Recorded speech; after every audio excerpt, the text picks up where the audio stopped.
Привет, друзья! Сейчас главные новости Европы. В Брюсселе сегодня обсуждают реальный вес Европы на мировой арене и то, как старые альянсы перестают работать так, как прежде, и это вызывает напряжение между США и ЕС. И это еще не все. В Германии вновь обсуждают атомную энергетику, и этот вопрос вызывает разные точки зрения среди политиков. И напоследок, налоговая политика Фридриха Мерца усиливает противоречия внутри Германии. Многие граждане ощущают влияние этих налогов на свои доходы, а власти пытаются найти баланс между бюджетом и социальными ожиданиями населения. Здравствуйте, обо всех этих последних событиях Европы коротко расскажу буквально за несколько минут. Итак, все вы знаете, что в последние годы внешняя политика Соединенных Штатов Америки стала все более противоречивой под руководством Дональда Трампа. И я вам рассказывал, как многие европейские лидеры сначала реагировали мягко или даже неуверенно, и иногда их сравнивали с шумными голосами, которые активно выражают мнение, но имеют ограниченное влияние. Тем временем я хочу вам открыть глаза и кратко рассказать, что на самом деле Европа обладает гораздо большими рычагами влияния, чем вам кажется на первый взгляд. Я бы даже выделил 5 ключевых областей, где она сейчас превосходит Вашингтон. Первый и самый очевидный фактор – это энергия. Европейский континент остается крупнейшим покупателем нефти и сжиженного природного газа США, то есть порядка половины американского экспорта топлива идет именно в Европу. И это дает Европе серьезные возможности влияния на рынок энергоносителей. Второй фактор – это финансы. Американская экономика долго опиралась на самом деле на долги и внешнее финансирование. Сегодня значительная часть государственных облигаций Соединенных Штатов Америки, а это около 3 триллионов долларов, находится именно в руках европейских банков и инвесторов. И если Европа начнет сокращать эти вложения, это автоматически создаст проблемы для бюджета Вашингтона. Третий пункт, я думаю, вы со мной и здесь согласитесь, это экономический масштаб и единый рынок. Европа с ее 450 миллионами потребителей – это на самом деле крупнейший интегрированный рынок в мире. Такая величина самого внутреннего рынка и влияние на стандарты, правила и торговые связи – это стратегическая мощь, которую американские политики, ориентированные на внутренний стимул, часто просто-напросто недооценивают. Четвертый рычаг – это международные институты, которые в значительной части созданы или развиты с участием именно европейских стран. То есть это и торговые правила, и суды, и механизмы разрешения споров. Соединенные Штаты Америки под Трампа все чаще пытаются, вы знаете, выйти из таких структур или ослабить их влияние, тогда как Европа остается внутри этих механизмов и может использовать их для защиты собственных интересов. Наконец, военный потенциал и оборонная промышленность Европы по суммарным цифрам уже сравнялась с американским. Например, некоторые страны ЕС, включая ту же Францию и Великобританию, имеют собственные ядерные силы и значительно сухопутные технологические возможности. Сложность в том, что вооруженные силы Европы до сих пор работают разрозненно, но потенциал все же есть. Таким образом, в практическом раскладе это означает следующее, что Европа сегодня не просто зависит от Соединенных Штатов Америки, как это было еще десятилетия назад, она действительно имеет собственные рычаги, чтобы влиять на рынок энергии, финансы, торговлю, институты и безопасность. Однако, как вы видите, вся эта мощь пока недостаточно используется из-за отсутствия единой стратегии и политической воли.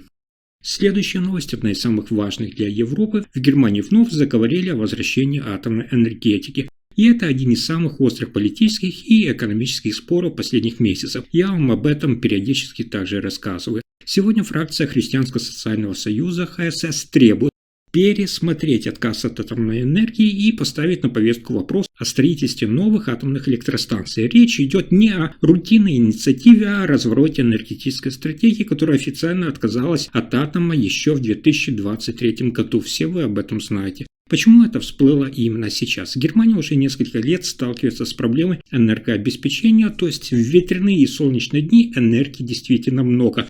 Но в периоды темных провалов, когда мы с вами поднимаем голову вверх и ни солнца, ни ветра, тогда электричество становится дорогим и нестабильным. И тут вспоминают атом, надежный, мощный, работающий 24/7 источник энергии, который долгое время обеспечивал до трети всей выработки. И сейчас Христианско-социальный союз ХСС предлагает не просто отложить вывод из эксплуатации, партия говорит о новых технологиях и современных атомных реакторах, которые могли бы работать безопаснее и даже эффективнее. Это ставит под вопрос ранее преобладавшую позицию, что атомная энергетика нежелательна и вызывает разные взгляды среди политиков. Сегодня внутри правительства продолжается оживленное обсуждение по этому вопросу. Канцлер Фридрих Мерц неоднократно говорил, что отказ от атома был ошибкой. Он считает, что Германия слишком быстро свернула этот источник, не подготовив должной подушки из-за альтернативной энергии и инфраструктуры. По мнению Фридриха Мерца, это решение стоило стране тысячи евро в перерасходе за электроэнергию, снижение конкурентоспособности промышленности и риском для стабильности сети. С другой стороны, это экологические и общественные противники ядерной энергии. Они считают, что даже новые реакторы остаются фактором риска, и что Германия должна полностью перейти на возобновляемые источники и накопление энергии. Но здесь появляется и финансовый конфликт, потому что атомные станции, вы знаете, требуют десятка миллиардов евро инвестиций. Сроки строительства – это годы, а иногда даже десятилетия. Противники говорят, что эти деньги лучше направить на сети, накопители энергии, водородные те же технологии и зарядную инфраструктуру для электромобилей. Но сторонники отвечают, что это дорого, наличие надежного базового источника поможет повысить стабильность энергетической системы. В европейском контексте Германия сегодня оказывается в уникальном положении. Франция, которая традиционно опиралась именно на атом, сохраняет свои станции и эксплуатирует электроэнергию. Польша и страны Восточной Европы обсуждают атом как опцию. Германия же, как вы знаете, крупнейшая экономика ЕС, как ни странно, рискует сегодня оказаться слабее своих соседей в плане энергетической безопасности и стоимости электроэнергии для промышленности. Но на этом сюрпризы дня не заканчиваются. Налоговая дискуссия в Германии перешла в жесткую стадию. Многие граждане с низкими и средними доходами ощущают сокращение покупательной способности своих зарплат, потому что подоходный налог, пенсионные и медицинские взносы съедают почти половину заработанного. Для сравнения, в соседней Франции или тех же Нидерландах на руки у среднего работника остается на 10-15% больше при аналогичных доходах.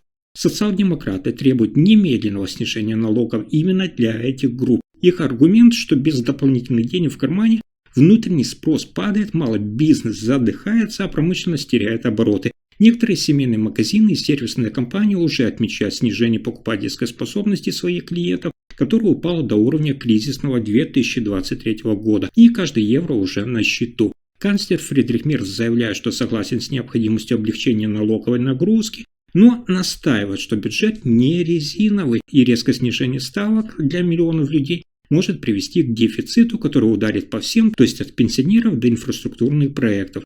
Мерц прямо говорит, цитата, «Снижение налогов без источника компенсации – это риск для всей экономики». А вот социал-демократическая партия Германии СДПГ предлагает выход через перераспределение.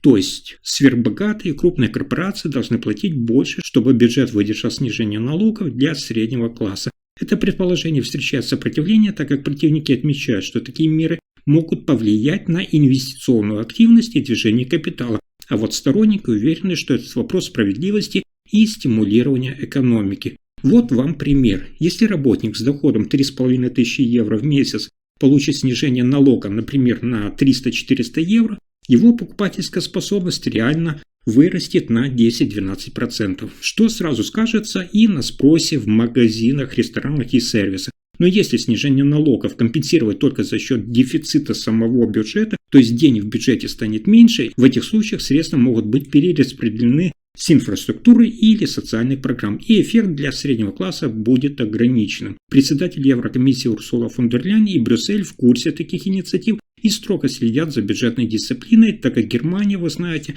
это крупнейшая экономика ЕС, и любой шаг в сторону резкого снижения налогов без компенсации может вызвать рост дефицита и давления на евро, что ударит не только по Берлину, но и по всей еврозоне. На этом пока все. Вы слушали последние новости Германии. Если информация оказалась полезной, ставьте лайк, подписывайтесь на канал и делитесь видео. Спасибо за просмотр.